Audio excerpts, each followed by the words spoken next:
Bollywood stars bomb పేల్చేశారు. పఠాన్ వచ్చి B town stars అందరికీ ఎక్కలేని జోష్ తెచ్చారు.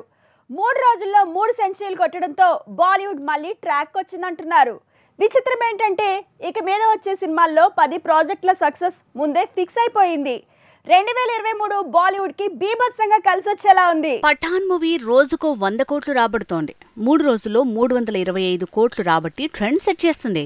దీంతో మళ్లీ బాలీవుడ్ కి పాత రోజులు వచ్చేయనే మాట మొదలైంది. 2023 నిజంగా బీటౌన్ కి కలిసొచ్చిందనేలా పఠాన్ వసూళ్లు స్టార్స్ లో ఆశల్ని రేకెత్తిస్తున్నాయి. అయితే రాబోయే సినిమాల లిస్ట్ చూస్తే మరిన్ని పఠాన్లు గ్యారంటీ అనుకోవాల్సి వస్తోంది. Telugu blockbuster Ala Vaikunthapurramuloo Hindi remake Shehzada వచ్చే నెల 10కి రాబోతోంది. ఆల్రెడీ హిట్ సినిమాలకు రీమేక్ కాబట్టి ఈ మూవీ కూడా గట్టెక్కడం ఆల్మోస్ట్ కన్ఫర్మ్.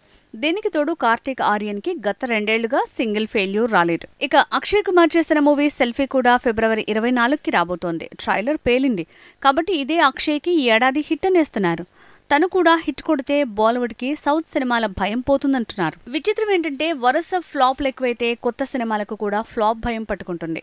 అదే హిట్లు ఎక్కువైతే కొత్త మూవీస్ కి కూడా హిట్ ఆశలతో పాటు జోష్ కూడా పెరుగుతుంది. ఇక మార్చిలో వచ్చే భోలా మూవీ రిలీజ్ కి ముందే 200 కోట్ల బిజినెస్ చేసింది. పెట్టుబడి 150 కోట్లు, ప్రీ రిలీజ్ బిజినెస్ 200 కోట్లు.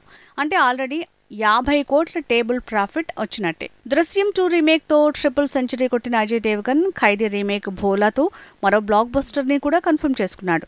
ఇలా చూస్తే మార్చ్ వరకు వరుస బ్లాక్ బస్టర్ల ఛాన్స్ పెరుగుతోంది.